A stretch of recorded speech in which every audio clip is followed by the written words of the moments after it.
Howdy folks, welcome to I've forgotten what this is, the Salt Mines Discord server live Q&A, which, assuming you hear as we're doing it live, it is the Salt Mines Discord server live Q&A, which we try to do on the first Sunday of every month. And if you're watching it on YouTube, welcome to another episode of Mingles with Jingles. So I don't think I really have any announcements to make at the beginning of this one, so I guess we're going to crack straight on with the questions. Which have been posted in the channel designated for that purpose here on the Salt Mines Discord server. Let me just make sure I'm actually getting the first question, because I missed a whole bunch once by just going to the "You have read this far" section. And Soggy Sal has our first question. He says, "Hey Jingles, what are your plans for Christmas this year? Also, I'd like to show you the Siri cosplay my girlfriend did for NCM. See the pics below." I had a quick look right before we started. They are fantastic. And in fact, I think I'll probably be saving those and putting them up for the Mingles with Jingles episode. So they'll be popping up on screen right now. It's an excellent cosplay, by the way. Very well done. Anybody who's here live, you can have a look at the question channel and click on the Imager link, and you can see the pictures yourself. What are my plans for Christmas this year? I don't have any real plans. I don't really do anything for Christmas. Although, for the first time in my adult life, I actually put a Christmas tree up. I normally never bother. But this time around I thought, and it looks really good. And yes, I know I put a Christmas tree up, and I know, yes, it's November, it's not December, but the box arrived and it was there, and I'm weak. Right? So I put it up. And hey, if the shops can start advertising and selling Christmas gear in October, I can put a Christmas tree up in November. Next question from Basement Jesus. Dear Jingles, you quit playing World of Tanks over and after the Foch incident, yet after learning about it and watching your videos, then being witness to it and partaking in the virtual pitchfork and torch uprising that was the World of Warships mass community contributor exit, you still play it. Why is that, and how close did you come to quitting it? Well, I don't think I've actually played World of Tanks in a long time, but I do still do videos on it because I still think it's a good game. I don't think it's as good as it used to be. And it's the same with World of Warships. I do think they're both very, very good games. It's just a shame about the publisher, which in the case of the World of games is also the developer, because Wargaming published their own stuff. And I don't have a particular problem with Wargaming as a publisher. They're just being a publisher. All publishers are like that. You know, the aggressive monetization, the contempt in which they hold their community. Wargaming are not special in that regard. All big publishers are the same. The only thing they're after is your money. They're not your friends.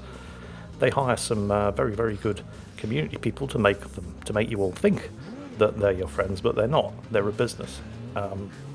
Free-to-play games like World of Tanks and World of Warships are always going to have monetization in them. It's probably going to be very aggressive monetization, and that's kind of... I mean, it's not okay, but it kind of is, because it's a free-to-play game. You know, they're going to have microtransactions. It's not as bad as when you have the same aggressive monetization and microtransactions and digital shops and battle passes and this and that and the other in games that you've paid full price for. Yeah, Blizzard Activision, we're looking at you here, as well as, you know, Electronic Arts with Star Wars Battlefront 2, Blizzard Activision with the Call of Duty series, and, you know, just pick a big publisher. Ubisoft were the same with the Far Cry stuff. It's particularly annoying when they lock stuff behind paywalls in games that you've already paid for. But it's, I mean, you know, it depends how aggressively they do it. I mean, World of Tanks is just absurd for the monetization options. And World of Warships never used to be like that. But that's just the way that they arrange things. They give you a good game that you can enjoy playing for free, and still see and do almost everything that's in the game. They call this the honeymoon period, to get, you know, bums on seats. And then they slowly start ramping up the monetization. That's where we are in World of Warships right now. I mean, when you could play the game without necessarily putting your hand in your pocket, and you could get access to everything, you could complete missions, you could earn camouflages, you could do this, that and the other. I spent more money on World of Warships then than I did when they started ramping up the monetization, because I felt like I I wanted to do it. I enjoyed the game. I wanted to put some money into it. I wanted to buy some gold. I wanted to buy some premium time. And I didn't feel there was any pressure on me to do it. But now, I do feel that there's pressure on you to do it. I do feel that they've well, it was like in Ubisoft's what was it, Assassin's Creed Odyssey, which I think was an amazing game. And people were complaining that it was unnecessary. I didn't. That wasn't my experience. I just enjoyed playing it. But people were complaining that it was unnecessarily grindy. And this is something else that they do. I can't think off the top of my head of other games where this was the case, or that I felt it was the case. But I know that there have been a few. Fallout 76 was the perfect example. Amongst everything else that was wrong with Fallout 76, it was so mind-bogglingly grindy that they would basically, it's like manufacturing a problem so they could sell you a solution. Oh, it's a grindy game, but hey, if you go to the in-game shop, you can buy these boosters that will take the grind out of it. You know, there's all kinds of little tricks and tips that there's a whole science behind it. They do seminars on how to, convert playing customers into paying customers. They're completely unashamed about it. But that is kind of, I feel, at least your mileage may vary, the state that World of Tanks has been in for years now, and that World of Warships is very, very rapidly approaching. I mean, they just introduced a battle pass. What is a battle pass? A battle pass is a way for you to pay to grind, basically. Here's all kinds of stuff that's locked behind a battle pass. You can get the free battle pass or the premium battle pass, and either way, you're paying to grind stuff out within the game that you previously would have gotten for free. When it's in a free-to-play game like World of Warships and World of Tanks, it's not quite as egregious, but I mean, it wasn't free-to-play games, I think, that started the whole Battle Pass thing, was it? It was the old Activision and Electronic Arts products, games that you'd paid full price for. I mean, they're infinitely worse than wargaming could ever dream of being. That doesn't mean wargaming's good, but, well, what can I say? It's just a big shit sandwich and we all have to take a bite. Or not. You don't have to. It is your money. Spend it wisely. So anyway, Basement Jesus, good question. Wow, that felt like it went on for longer than it actually did. We're only 7 minutes in. Okay, fair enough. Let's move on. Second question. Third question from NepNep. Good morning from the US West Coast, Jingles. Got 3 questions for you. Oh, okay. Spread out between 3 separate posts. Okay, so 3 separate questions spread out. So the first one is, have you ever considered playing the amazingly well-written third-person tactical shooter/RPG Valkyria Chronicles by Sega? I have played it. In fact, I think I might have done a video on it at one point. And you're right, it is an amazingly well-written third-person tactical shooter/RPG. He's provided a link in his question to the Steam page. He says, no, this is not a weeb game. You might actually enjoy it. Come on, NepNep. You're not kidding anybody here. It is very much a weeb game. But it is a very, very good weeb game. A third-person tactical shooter, similar to stuff like XCOM. It's difficult to describe it. There are, it's a sort of turn-based tactical blah blah blah, but you've got tanks, you've got infantry, you've got different characters. The story isn't completely just batshit crazy in the typical Japanese anime style of story. It does actually make a moderate amount of sense.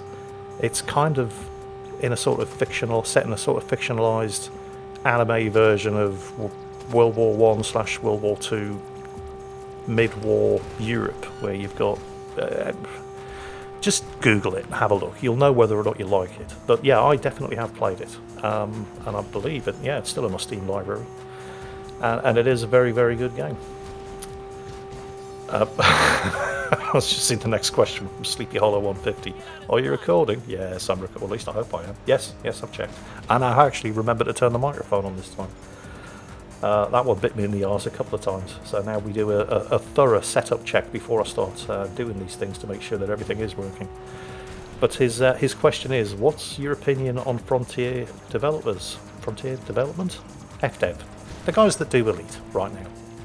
He's got thousands of hours racked up on Elite Dangerous, but have recently parked up the Fleet Carrier and uninstalled over the utter farce the game's become. Complete abandonment of any logical game development, carrier stupidity, and Odyssey being an utter farce being a few. Why has David Braben not given up the game to a different developer that will actually develop it? Okay. Frontier Developments. How can I put this? I haven't really played Elite for a long time now, mostly due to some of the reasons, at least because I don't have a carrier, so I haven't experienced any of that particular stupidity, but the utter farce that was the Odyssey expansion, which they've mostly kind of fixed by now, I believe, but there are still bugs and issues, even now, a year and a half, maybe more, since Odyssey came out.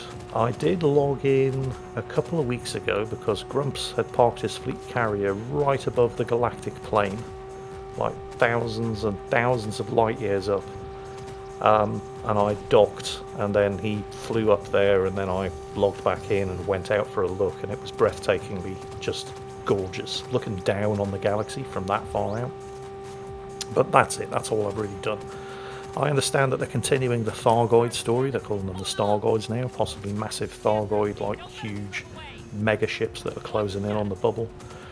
But I'm not feeling any great urge to log back in and continue playing, for most of the reasons that you've described. But Elite isn't the only thing that they do. As well as developing Elite, they also publish games. And let's not forget that they are also the publishers of things like Warhammer 40,000 Chaos Gate Demon Hunters.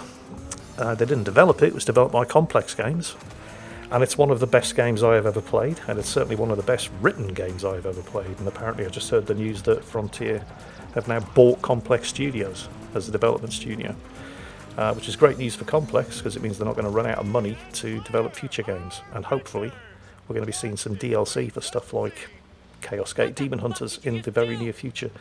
But they also publish other stuff, and I think I don't think many people would disagree if I was to say they were a better publisher than they were a developer, because they've got stuff like Zoo Tycoon, which is really good, Chaos Gate Demon Hunters.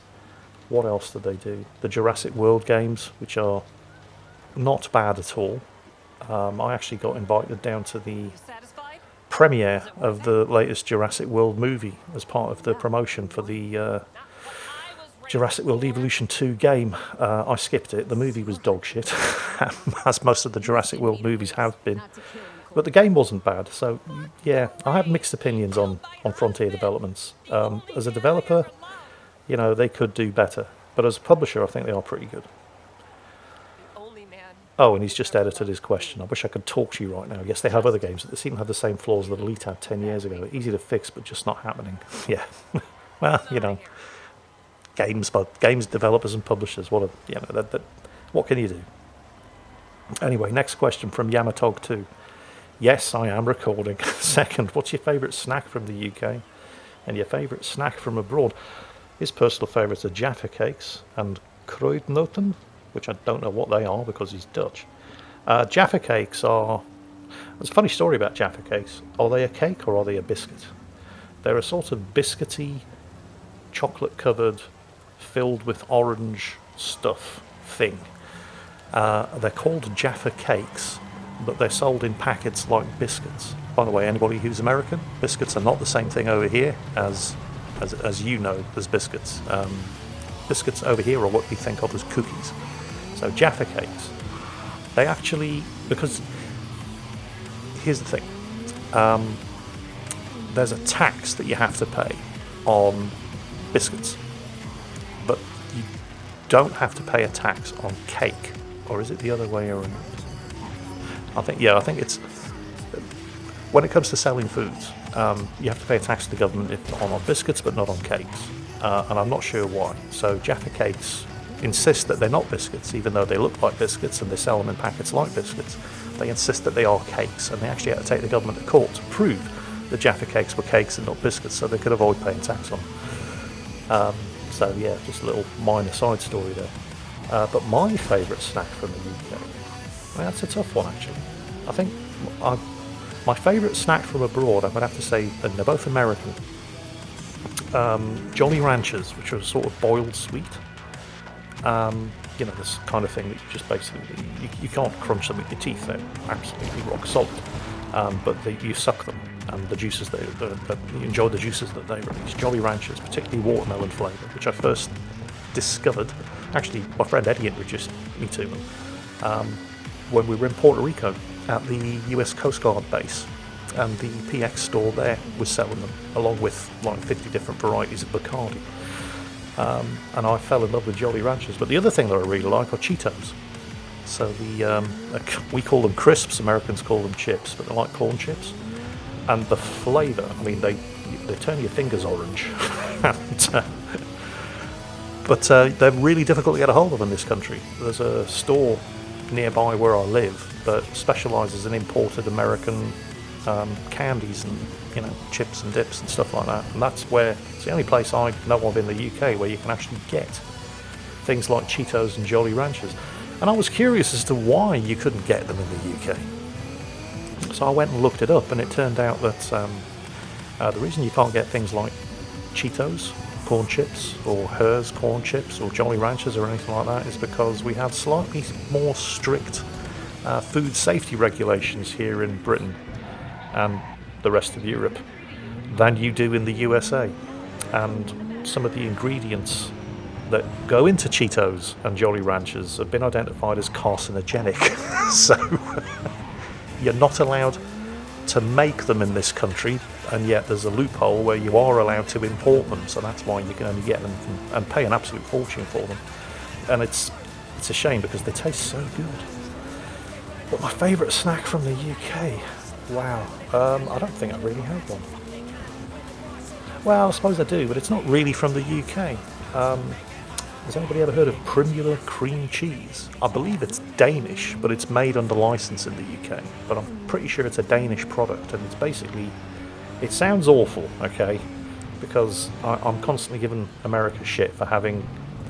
cheese should not come in a tube, alright? But that's basically what this is. It's cream cheese in a tube.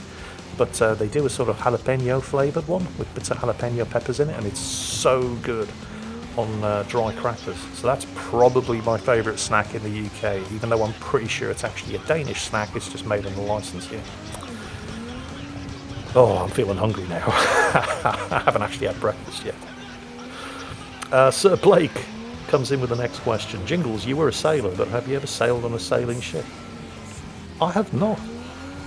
And it's weird that, because they call sailors, even though there haven't been sailing ships. Well, there is still technically a sailing ship in the Royal Navy. HMS Victory is it's still a commissioned warship, even though it's dry. It's never going to go to sea again. It's in the dry dock on display in Portsmouth Dockyard. But there haven't really been any sailing ships in the Royal Navy for well over 100 years. And yet we still call ourselves sailors, even though we don't sail. But no, I have never been on a sailing ship. I've been in a couple of small boats. I've been on frigates, destroyers, aircraft carriers, cruisers, but never an actual sailing ship. I know, it's weird, but yeah, sorry, no. Tiger Shark 232 wants to know best chicken marinade.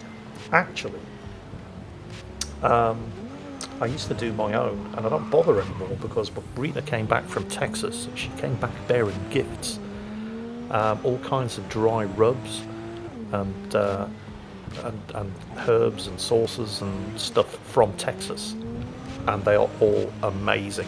And now I don't bother actually making up my own marinade. I just mix up a bit of hot sauce with some of these Texan dry barbecue rubs, and they make the most amazing chicken marinades. I would recommend them to you, but you can only get them in America, so sorry. And I can't remember what they're called off the top of my head. But Cowboy Kent Rollins does some really good stuff as well, which I believe you can get worldwide. Matty83, a simple question, Jingles, do you like Czech beer? I do like Czech beer. There are a couple of countries in the world where you know you're always going to get a good beer. Germany obviously being one of them, but slightly less well known, at least in the past, but becoming more well known now. Czech Republic. Actually, that reminds me of the story about Budweiser, which was a beer made in the Czech Republic for hundreds of years. And then, of course, I can't remember the name of the massive American brewing firm who actually owns Bud, because everybody's heard of Budweiser, but when you think of Budweiser, it's usually the American Budweiser, the red and white can. And when the original Czech brewery that made the original Budweiser, was trying to sell their beer in the USA, they got sued by the American brewer, and the American brewer won the court case. So the people that originally made Budweiser aren't allowed to sell Budweiser in the USA as Budweiser. So they had to come up with new packaging and a new name, and I believe they call it Budvar in the USA, but it's always been known as Budweiser, the proper original. And it's a way, way better beer, by the way. Let me just make sure everybody's clear on that, because of course it is. America had a bit of a reputation for making beer that basically tasted of piss for a long, long time. And that's certainly the case in the mass-produced beers, like Budweiser. But they've really started to pick up the old India Pale Ale, and the microbreweries are really starting to push out some amazingly good stuff from America. In fact, the last time I went to the USA, there was a bar off one of the side streets on Times Square that I went into just for a drink at lunchtime, and they were doing this Brooklyn Pale Ale. I'd never heard of it, obviously. It was made from a microbrewery in Brooklyn in New York. And wow, America doing pale ales, this is impressive.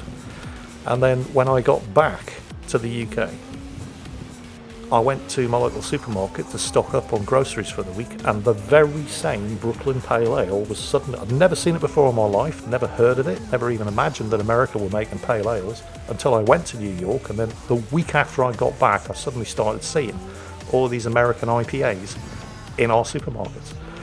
And they're pretty good. Where are we? Looking at my next question. This is from Frost. Morning, Jingles. Not sure if this has been asked before, but what's your favourite dish to cook? Are there any dishes you enjoy eating but hate cooking? Oh, that's an excellent question. I'm pretty sure that there won't be too many people surprised to hear that my favourite dish to cook is a chili. And I rarely actually stick to the same chili recipe twice, but I will cook a chili at least once a week, and it'll normally last 2, maybe even 3 days, and it somehow always tastes better after it's been refrigerated overnight and you warm it up again the next day. But I love beef, pork, chorizo chili. I cook it all the time. I used to cook it in... I refer to it as a Dutch oven, basically a big cast iron pot covered in enamel. You probably refer to it by a different name, depending on where you're from. Maybe you call it a casserole dish, whatever. Well, I know it as a Dutch oven. And I would cook it in one of those. I'd sear it all, sear the meat off, and then I'd do the chili sauce and chop up the tomatoes and blah, blah, blah, and so on and so on, and then leave it to cook for 5 or 6 hours. But I recently bought an Instant Pot. Now, I don't know if you've heard of these. I've got myself one as an early Christmas present. And it's a slow cooker, and you should have a slow cooker. Slow cooker and air fryer, these are the two things that you should have in your kitchen, other than the oven, because they basically replace the oven, and they're cheaper to run. I mean, if I'm cooking a chili on the stove, and it's cooking for 4 hours, I've got the gas running for 4 hours, and that shit isn't getting any cheaper. Or if I've got it in the Dutch oven and I've covered it and it's in the oven, I mean, you've got the oven running for 4 hours or however long it takes to cook your chili, and that shit isn't getting any cheaper either. But a slow cooker is incredibly cheap to run. It'll cost like 10 pence an hour. I mean, it's nothing. And this Instant Pot is a combination slow cooker, pressure cooker. It'll bake bread. It works as a sous vide. It's like 10 different functions all in one.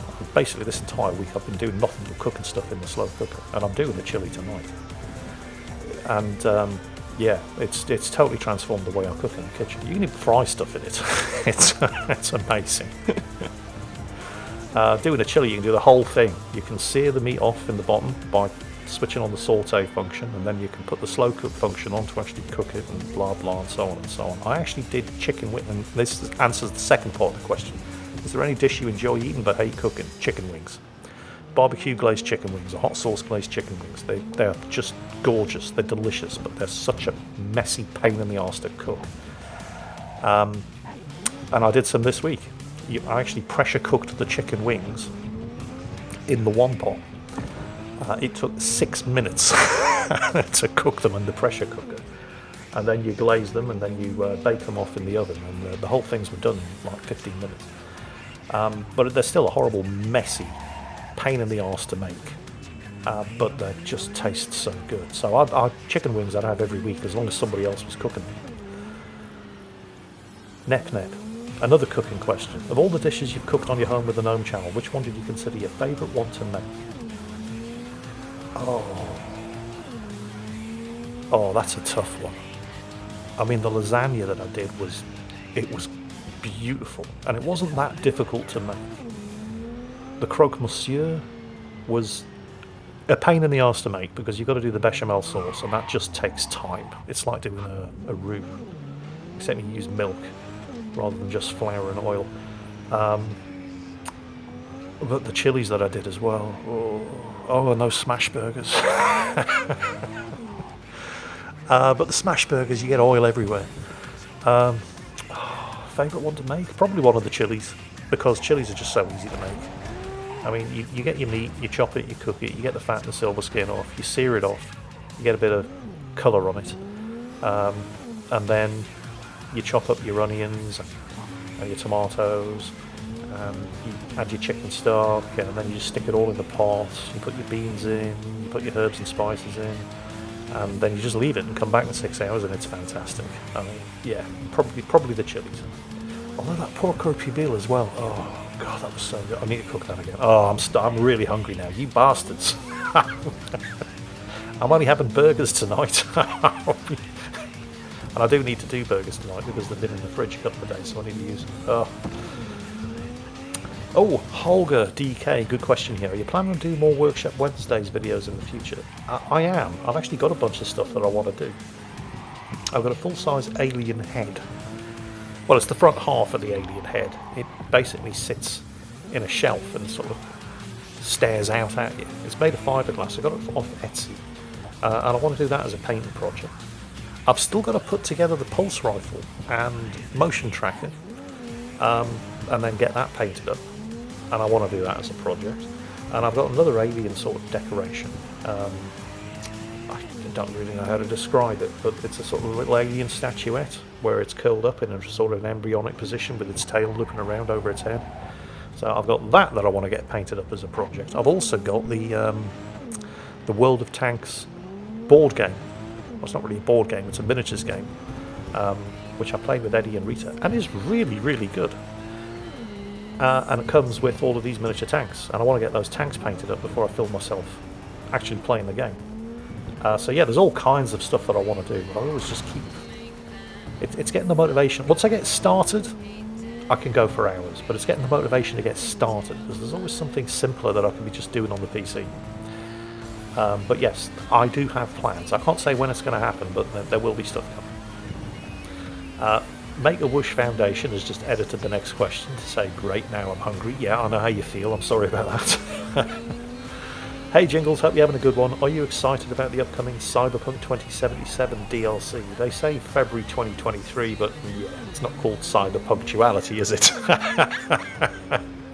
Did you check the last update? Would you revisit for a side quest you haven't played yet? The AI vending machine, perhaps? And thanks for filling my potential track name list for the Cyberpunk 77 music contest with your catchphrases. Shout out to music producers, 2 to 3 minute song contest until 30th of November, the more the merrier. I'm still playing Cyberpunk 2077, and yes, I am very excited about the upcoming DLC. In fact, once I'd finished Chaos Gate, I went back to what I believe is my third now playthrough of Cyberpunk 2077. And yes, they have added a whole bunch of new stuff.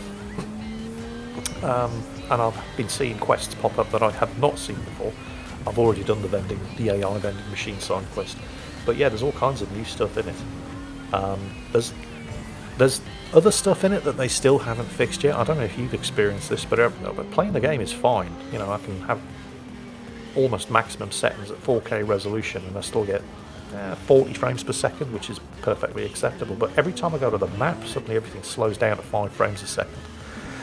I sometimes get it on the inventory screen as well.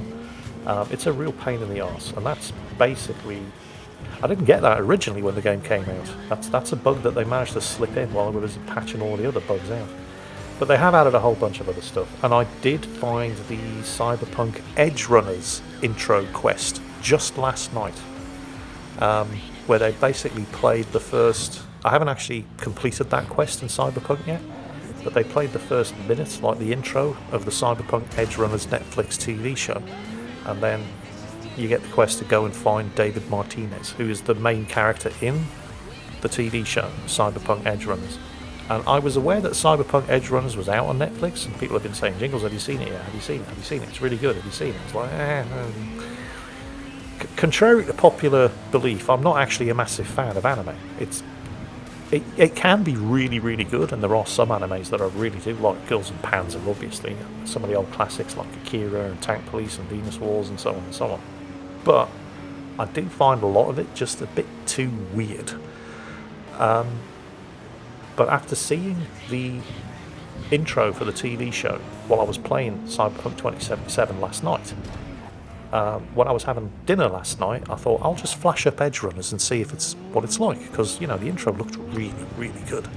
You've got a cyber psycho going absolutely ballistic on a whole bunch of NCPD police officers, and I watched the first 2 episodes while I was having my dinner, and it is very good, way better than I was expecting, and not really weird at all. And it's got all the callbacks to the game, which helps to ground it a bit, because the game is still amazing. So I've completely forgotten what the question was. Oh yeah, Cyberpunk, yeah. February 2023, yeah, we'll see. But yeah, very much looking forward to the DLC, and I do keep playing the game. There have been a lot of updates, and it's still just as good as it ever was, except for that annoying suddenly everything's slowing down to 2 or 3 frames per second whenever I go to the map screen. Nep, has anyone ever told you that your laugh is contagious? Yeah, I get that a lot. I've had a great number of moments where I've simply burst out into laughter just because you started laughing at something. Yeah, I get that all the time. I don't know what it is about it, but it does annoy some people as well, occasionally. I think it annoys way fewer people than people who find it amusing, but I do occasionally see some comments where, why does this guy laugh at everything? It's so annoying, unsubbed. Yeah, whatever. You can't please all the people all the time, but yeah, I do hear it all the time. That's like, and I do laugh at my own jokes as well, don't I? That's unforgivable. And yeah, I don't know. I'm really easy to please. And I'm glad that people find my laugh contagious. It's one of the things that keep people coming back to watch my videos, then great. Because it's not like I can suddenly stop doing it. You can't control what you laugh at. You either find something funny or you don't. So, yeah. But yeah, I do hear that a lot. Next question from SF Mason. 1. Are you recording? Yes, I am. 2. Did you know that Vermintide 2 is free on Steam this weekend? I did. In fact, I put a shout out about that the second I found out on Twitter and Facebook. It's not a weekend event yet. I think the game is free on Steam until the 8th or something like that. So there's still time to get it. You get the game in full, free with a patch. Given that Warhammer 40k Darktide is coming out at the end of the month, and yes, I think you get Vermintide 2 for free. I think you get the first DLC for it for free. Obviously, they're doing this to promote Darktide 2, which, as SF Mason says, comes out at the end of this month. And I will definitely be getting and playing Darktide. Did I say Darktide 2? Obviously not. It's just Darktide. I will definitely be playing Darktide. I thought Darktide looked. I mean, the character models and textures weren't amazing. They were functional, but the environment, the hive city, the underhive in which it's all set, was absolutely amazing. The sound effects, the voice lines, everything was great. Buggy as all hell, but that's the point of doing a beta test. It's not just testing the game, you're testing potentially the servers and so on and so on, sort of like a combination beta test, beta weekend if you like, and stress test. And hopefully they can polish all of that crap out in time for the release later this month, I think on the 24th, something like that, towards the end of November, but I'm definitely looking forward to it. And yes, you can get Vermintide 2 free at the moment and for a very limited time. Vermintide 2 is a great game and it's free, so get it. You're not losing anything by not getting it. Next question. Daddy in the East. Dear Jingles, if you were to come back to World of Tanks again and play actively once more, no chance. Which of the community contributor commanders would you pick from the list of Twitch drop commanders? Quick Baby Des Games, Orznell, Awesome Epic Guys, etc. Well, I'm not, because World of Tanks winds me up. I just don't have the patience for it anymore. I don't have the patience with the tier 10 economy, I don't have the patience with all the battle passes and this, that and the other. I actually did go back to World of Tanks a while back and just didn't understand what was going on. Even in the garage I just couldn't figure out where anything was or what to do. It's changed beyond all imagining. I do not understand how somebody new to World of Tanks can possibly figure out what the hell is going on in the garage screen. I mean I had 12,000 battles played, and I went back to World of Tanks and couldn't figure out what was going on. There's just so many things flashing at you trying to grab your attention. I mean, it looks like a free-to-play game now. It never used to, but it definitely does now. So no, I won't be going back to playing World of Tanks. I still don't mind watching other people play it. I still tune into the Awesome Epic Guy stream, for example, and give Swatch some shit because he looks like he's 12. So I'm always, Swatch, isn't it past your bedtime? Does your mother know you're playing this game? And so on and so on. But yeah, second question. If you were to be selected to be Prime Minister of the UK, would you accept? Oh God, no. No, I like having a job that actually has future prospects. I mean, how many Prime Ministers would...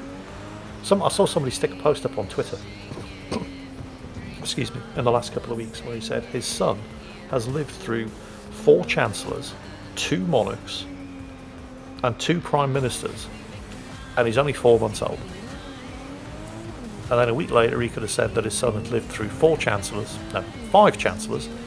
2 monarchs, and 3 prime ministers, and he's only 4 months and a week old. So yeah, the state of UK politics at the moment is an utter disaster, and I would want nothing whatsoever to do with it. Third question, he's planning to go to Tank Fest next year. Where's a good and affordable place to stay near Bovington Tank Museum? They're all good and affordable, providing you book them at least 6 months in advance. Because if you leave it till about 3 months in advance, you won't find anywhere good or affordable, because they'll all be fully booked, and probably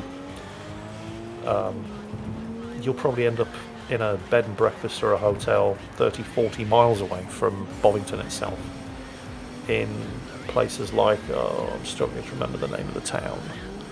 Hated it when I visited it in the Navy, but was actually a pleasant visit when I booked a place there to go to Tank Fest or possibly Tiger Day a couple of years ago. Portland, yes, there we go, that was it. So yeah, book early, very early, at least 6 months ahead, otherwise you just won't find anywhere. Certainly nowhere within easy commute distance. How are we doing for time? 40 minutes in, okay. Where are we? Let's have a look. Where's the next question? Yes, next question from Volker802. Couple of questions for Jingles. Since you travelled a lot, how many languages do you know? Oh, come on. That's not fair. I'm English. we are famous for not learning other languages. We don't need to. We're English. Everybody learns ours. I used to be able to speak Afrikaans, which is it's one of the languages that they speak in South Africa, because when I was 12, my family emigrated to South Africa. We lived there in Newcastle in the province of Natal for a year. My stepfather worked for the South African Iron and Steel Corporation, then he got an offer of a job in Swaziland, working for the Lesotho Pulp Company in the Lesotho Forest in Swaziland, which is the last kingdom left in Africa. So we moved there, and I lived there for 3 years, but went to boarding school in South Africa. We lived in a little village in the Lesotho Forest called Mflamanyati. And living and going to school in South Africa, everybody's taught English as their main language, if they're English or Portuguese. When I say English, I mean like English South African as well as English immigrants like myself. And Afrikaans is their second language, and if you speak Afrikaans as your first language, then you're taught English as your second language. Well, that was the way it was, back then, 30 years ago. Obviously things are different now. But I haven't needed to speak Afrikaans in 30 years, so I've kind of mostly forgotten it. I can still kind of read Afrikaans, and being an Afrikaans I hesitate to use the word speaker because I don't really speak it anymore, but having some knowledge of the Afrikaans language meant that I was able to get around the Netherlands very, very easily. I could read all of the street signs, anything written down, I could make sense of most of it. So it came in useful like that, but I mean, I'm English. we're famous for just walking around the world speaking English at everybody and expecting them to understand us. And if they don't understand us, then you just speak English louder until they do understand you. It's like Heavy Izzard said, you've got people in Afghanistan trying to order bacon, egg and chips, please, in some restaurant or cafe in Afghanistan. Bacon, egg and chips, please. No, bacon, egg and okay, just egg and chips. No? You're just not trying, are you? Wandering around Afghanistan, speaking Afghan. But that's what we're like. And the thing is, and mostly due to the rise of the internet, we don't need to learn other languages. It's great being English. Everybody should try it because everybody speaks your language. So, yeah, no, sorry to disappoint. I mean, I was taught French in primary school, but, that was 40 years ago. I've forgotten all of that. Afrikaans, but I've forgotten all of that. Although I do have a sort of working knowledge of Afrikaans that allows me to mostly understand Dutch. But other than that, no, because I don't need to, because I'm English. The next question comes from Gravity Falls 618. Morning, Jingles. Hope you're well. Have you heard of the anime called Lycoris Recoil? Never heard of it. It's a girl with guns style of anime with assassins as an undercover group in Japan to eliminate criminals. The two main characters are great and the action scenes are really epic. I will check it out on YouTube, have a look at some clips from it, and thank you for the recommendation. Did Nothing 2 says, hello Jingles, do you know what Marcellus Wallace looks like? He does not look like a bitch, how much I can tell you. How can I put this? I will often make comments kind of like that, referring to stuff that I think of as popular culture, forgetting that Pulp Fiction, the movie, in which Marcellus Wallace was a character, played by Ving Rhames, that movie came out 30 years ago. It's like I keep expecting everybody to have seen Alien and Aliens, but Aliens came out nearly 40 years ago. Alien came out in 1979. I was 9 years old. I'm 52 now, nearly 53. I can't really take it for granted. I mean, Did Nothing 2 obviously knows that I was going to get the reference there to Pulp Fiction when he asked me, do you know what Marcellus looks like? It's from the bit where Samuel Jackson was like, what does Marcellus look like? What? Say what again, motherfucker? I dare you. I double dare you. What does he look like? Does he look like a bitch? It's that line from Pulp Fiction, which I suspect a lot of you have no idea what I'm talking about because the movie was that long ago. But, yeah. If you don't know what we're talking about, you need to educate yourself. Get yourself a copy of Pulp Fiction. However you get it, watch it. Amazing Quentin Tarantino movie. So yeah, yes, I do know what Marcellus Wallace looks like. He looks like Ving Rhames. Sandalphon says, hi Jingles, I was recently trying to get into reading some more and I noticed there's an author you recommend. Oh, James D. Hornfisher. Are there any other authors or books you'd recommend about World War I, World War II? Or with that, are there any other genres you enjoy reading? Okay, unfortunately, James Hornfisher died last year. Or possibly the year before. Anyway, he's no longer with us. And yeah, read everything that he wrote. The first book of his that I read was called Neptune's Inferno, and it was the story about the 6-month-long naval battle of Guadalcanal. And I knew, just from reading his foreword, that this guy got it. He because you get a lot of historians who they know everything that there is to know about their chosen subject matter, but they can't write for shit. Which makes it tough reading their books. You learn a lot reading their books, but it'll be a slog.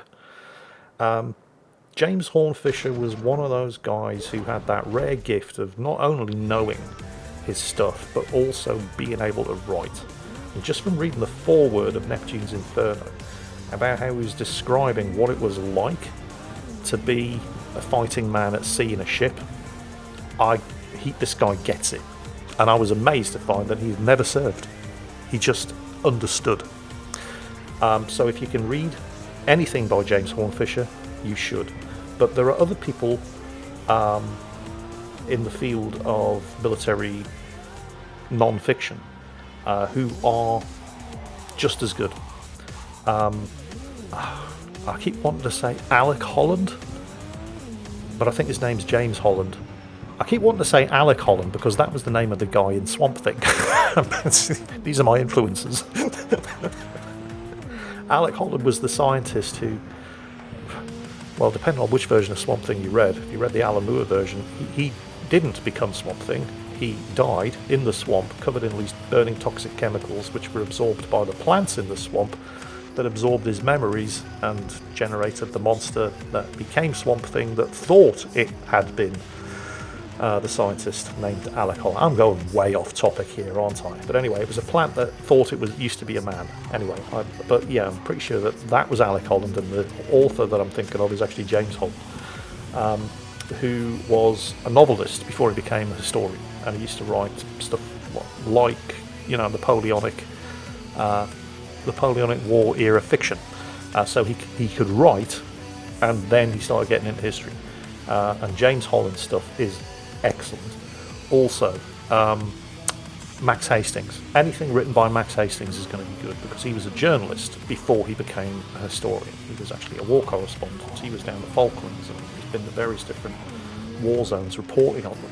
So he knew how to write before he knew how to do history. So anybody like that, you're going to learn a lot of stuff, and they're going to entertain you in the process. It makes it enjoyable to actually read and learn.